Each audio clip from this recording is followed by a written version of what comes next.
perkenalkan Pak, saya Kusnandar dari salah satu mahasiswa Kusnandar dari mahasiswa di Cirebon. Ngomong-ngomong soal demokrasi ya Pak, apa yang tadi saya kutip dari Pak Rijal gitu kan, perihal presiden threshold dan lain sebagainya, artinya partai yang berkuasa sekarang di demokrasi, pemerintah yang berkuasa itu dikendalikan oleh partai gitu kan Pak. Nah, apa yang diperjuangkan oleh Bapak dan partai dikendalikan cukong. Nah, artinya partai tersebut pun ingin apa namanya? Mencari keuntungan yang lebih. Nah, apa yang tadi diberikan solusi oleh Bung Rizal gitu kan, perihal presidensial threshold gitu kan, 0% dari masyarakat bisa untuk menyalonkan diri ke presiden ataupun wakil presiden, itu salah satu hal yang memang diperlukan oleh masyarakat banyak, sehingga banyak masyarakat yang kompetitif untuk bisa menjadi presiden. Artinya nanti lahir calon-calon pemimpin Indonesia yang apa namanya, kompeten. Nah, masalahnya lagi gitu Pak, ketika emang itu dihapuskan, kita diperjuangkan bareng-bareng gitu kan, masih banyak partai gitu yang berusaha untuk memenangkan pemilihan tersebut gitu kan. Nah, apakah revolusi partai itu diperlukan untuk bisa merubah demokrasi itu? Dan ketika emang revolusi partai diperlukan dan juga di presiden threshold itu dihapuskan, itu kami gitu mahasiswa memperjuangkan hal itu kadang dikriminalisasi oleh pemerintah gitu kan, diskusi lain sebagainya dianggap makar ketika ngelawan pemerintah. Kita mau aspirasi sama siapa gitu kan, Dewan Perwakilan Masyarakat tidak menerima aspirasi kami gitu kan, pemerintah kadang tidak menerima aspirasi kami yang turun ke jalan lain sebagainya gitu kan. Kami nggak ada orang untuk bisa mengaspirasikan hal itu gitu kan. Nah, barangkali dari Bung Rizal gitu kan bisa menyampaikan aspirasi-aspirasi kami di sini untuk bisa memperbaiki demokrasi yang saat ini mungkin bisa dibilang udah hancur gitu. Mungkin itu Pak dari saya. Terima kasih. Selain soal threshold, ada yang juga penting. Ada dua sistem demokrasi, pembiayaan di dalam partai politik.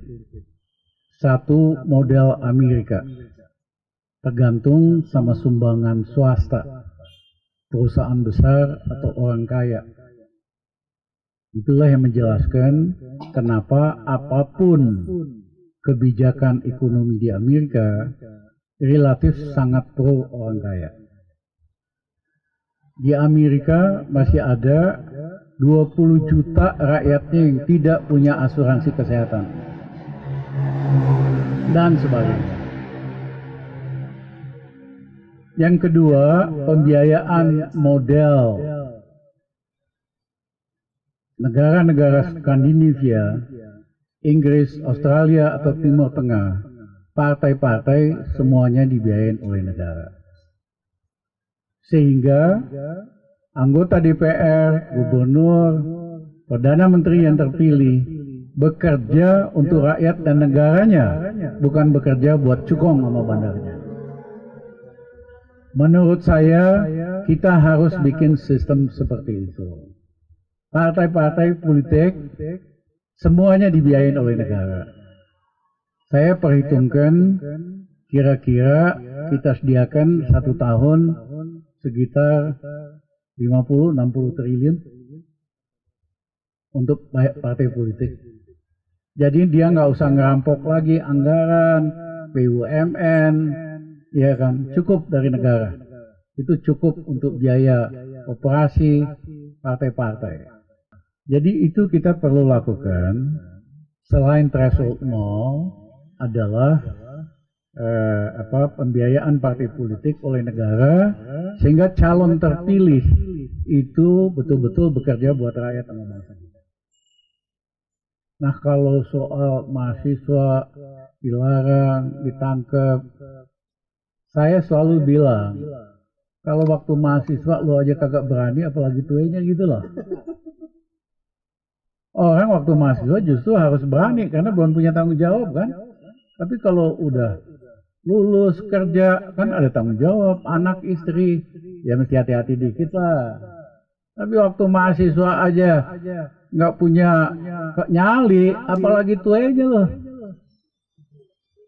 Nah, mohon maaf, di seluruh dunia orang yang sukses dalam bidang bisnis, dalam bidang politik, dalam bidang profesi, kebanyakan orang-orang yang berani.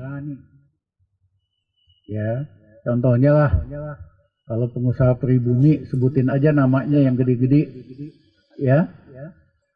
Siapa? Kata-kata tuh aktivis mahasiswa semua dulu. Mereka berani ngambil risiko.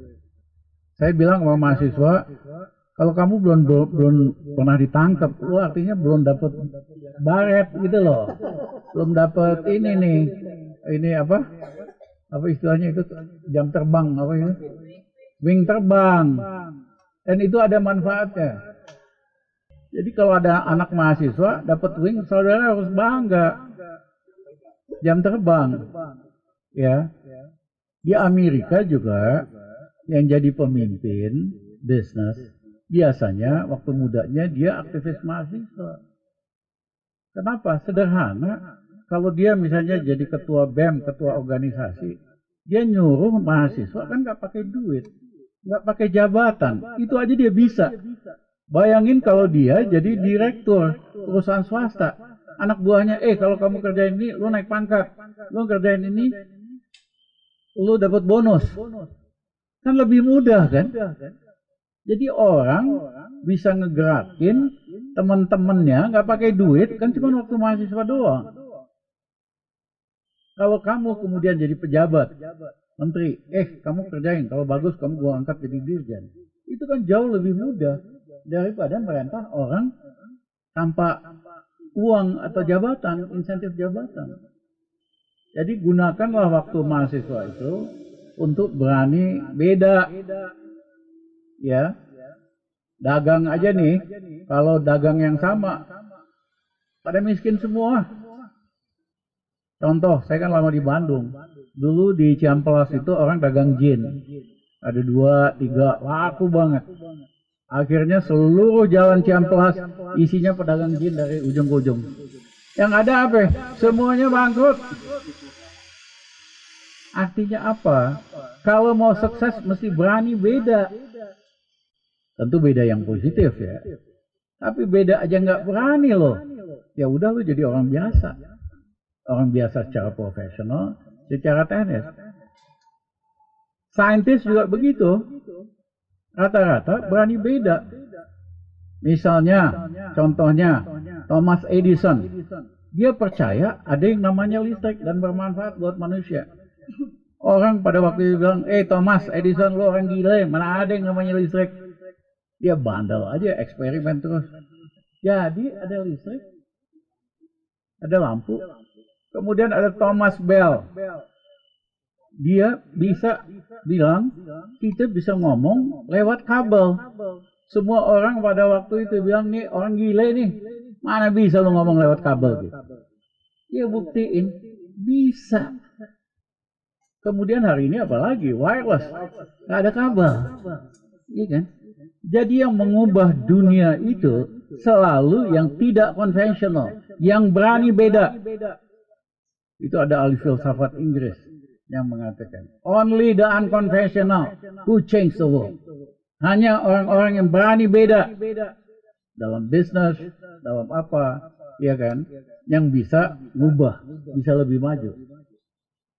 Ya, jadi misalnya nih, ada ibu mau dagang bikin baju, modelnya sama semua, ya kagak laku. Tapi berani bikin jilbab yang lebih bagus, warnanya lebih harmonis, apa, beda sendiri, malah laku. Iya kan?